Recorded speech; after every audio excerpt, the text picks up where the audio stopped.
Proche de Francis Ngannou, Kamaru Usman a assisté avec regret à sa récente défaite par KO face à Anthony Joshua. Invité à l'évoquer dans son podcast, il a évidemment fait part de sa peine. Mais il a aussi transmis des conseils précieux au Predator. Il y a moins de 2 ans, les autoproclamés Three Kings dominaient l'UFC. Et ils semblaient partis pour prolonger leur règne pendant très longtemps. Désormais ni Israel Adesanya, ni Francis Ngannou, ni Kamaru Usman ne possèdent la moindre ceinture de champion. Tous restent même sur des défaites à l'heure actuelle, dont la dernière en date est venue remettre en cause l'avenir du Camerounais dans la boxe. Battu avec les honneurs par Tyson Fury, quelques mois plus tôt, Ngannou avait alors marqué les esprits pour ses débuts professionnels dans le ring. Or vendredi dernier, il n'a véritablement pas vu le jour contre Anthony Joshua. Ancien champion qu'il a terrassé par KO dès le 2e round. Forcément déçu derrière sa télévision, Kamaru est revenu depuis sur cette rude soirée dans son podcast. Il a déclaré ceci: « C'était vraiment dur de regarder ce combat. Je n'arrive même pas à trouver les mots. Je pense que vous pouvez toujours mettre en avant différentes choses qui pourraient avoir joué un rôle là-dedans. Mais le résultat parle de lui-même. En tout cas, c'était dur de voir mon frère s'écrouler comme ça. Le cauchemar nigérian est certes attristé par le scénario de cette soirée, mais est avant tout préoccupé par l'état de son vieux compagnon. Néanmoins, l'ancien champion n'a pas oublié de saluer le vainqueur. Voilà ses mots: « Félicitations à Anthony Joshua. Il s'est comporté de manière admirable, et comme un vrai professionnel. Il a montré ce que c'est qu'un boxeur technique. D'ailleurs les gens peuvent dire ce qu'ils veulent à propos de lui et de Francis, mais je pense honnêtement que c'est la meilleure performance d'Anthony Joshua en tant que boxeur à ce jour. Ceci étant dit, Usman compte bien aider Francis à rebondir, mais surtout à ne pas se précipiter. » Il a ajouté: « Quand il sera prêt, lui et moi allons avoir une discussion. On s'est déjà un peu écrit par message, mais on va discuter de vive voix. Et mon conseil pour lui serait de prendre son temps.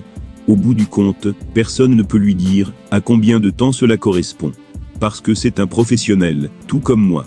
Il se connaît, il sait gérer son temps, et il sait ce qu'il est capable d'endurer. Du coup je lui dirais simplement de ne pas précipiter son retour. En effet, en tant que compétiteur, tout ce qu'on veut c'est y retourner aussi vite que possible dans ces cas-là. On veut se rattraper illico.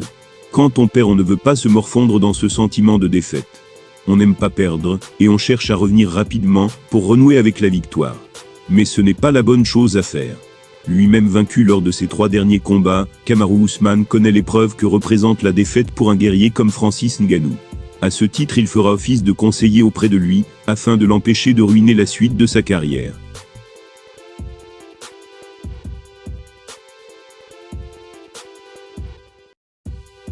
Cédric Doumbé a subi sa première défaite au PFL, contre Baki. Mais elle a eu lieu dans un contexte hautement polémique. Le patron de la Ligue a d'ailleurs réagi aux accusations de l'ancien champion du Glory. Le moins que l'on puisse dire, c'est que Cédric Doumbé a passé une sale soirée au PFL Paris numéro 2. Le franco-camerounais avait promis de massacrer Baki, mais il a finalement essuyé une défaite hautement controversée. C'était après que l'arbitre Marc Godard ait interrompu le combat. En cause, une écharde qui s'est logée dans son pied, et dont il s'est plaint à plusieurs reprises.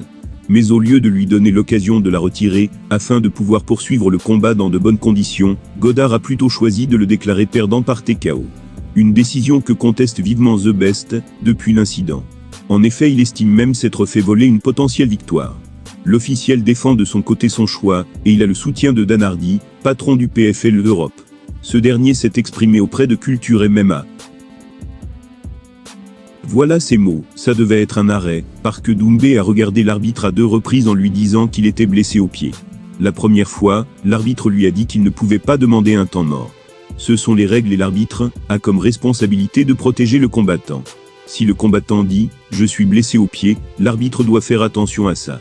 Il a prévenu Doumbé, il lui a dit « écoutez, vous ne pouvez pas demander votre propre temps mort. » Ils ont repris le combat pendant un moment, et puis Baki a dit « tu ne veux pas te battre ». Ensuite Doumbé est allé voir l'arbitre. S'il n'avait pas regardé vers l'arbitre, rien ne se serait passé. Mais parce qu'il s'est tourné vers l'arbitre n'a pas eu d'autre choix. Et Doumbé ne portait pas de chaussures au moment de marcher jusqu'à la cage. C'était un arrêt légal, c'était la bonne chose. Bien sûr que c'est décevant, j'aurais voulu voir le combat se terminer.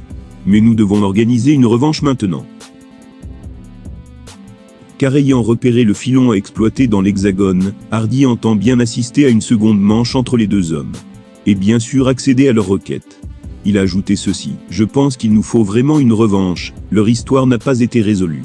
Baki a gagné, c'était une performance très impressionnante de sa part. Mais je pense que nous devons voir ces gars se battre sur 5 rounds, et que ce combat doit avoir lieu aussi vite que possible. En mai ou en juin, je ne sais pas. J'y travaille à autoriser les coups de coude, j'adore les coudes. Je vais ajouter les coups coudes au PFL, dès que je peux. Cédric Doumbé clame que l'arrêt de son combat contre Baki était illégal, et que l'arbitre Marc Godard la lui a fait à l'envers. Malheureusement pour lui, il ne comptera pas sur le soutien du PFL. Mais cette dernière reste tout à fait disposée à organiser une revanche dans les plus brefs délais. Et ce afin qu'il puisse se réhabiliter.